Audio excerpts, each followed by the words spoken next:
પણ ચેલેન્જ આલવા વાળા પપ્પુ નંબર 1 આવી ગયા છે હો. વિચારજો પેલું ટ્રેન્ડિંગ માં ચાલે છે કે પડી ગયા પડી નહીં ગયા મારા કલેજા. આ તો ખાલી ટેલર છે, પિક્ચર હજુ બાકી છે. અને જેમને વેમ હોય તો મારા કલેજા આવી જવું.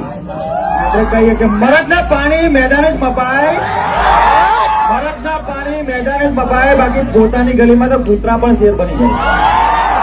અને પપ્પુ નંબર 1 બોલે કે લાગશે વાર પણ આવશે. તો ક્યાં બોલતી મેં વીએસઆર કી પગલે માથે મેળવું અને 78 રૂપિયાનું લેણવું ને મરદ કહેવા ને કામ ભાઈ લોકો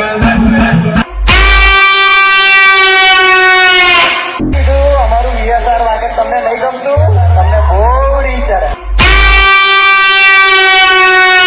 આજકાલની ચકલીઓ બહુ હવામાં ઉડે છે ને પોતાને બાપ સમજીને બેઠી છે. તો સ્પેશિયલી એમના માટે ખાલી કહેવું છે કે મારા કલેજા તમે ગમે એટલી બદનામી કરી લો, અને ઘણા મથી એકચ્યુઅલી પણ ચકલા કોઈ દી બાજ ના બને હો.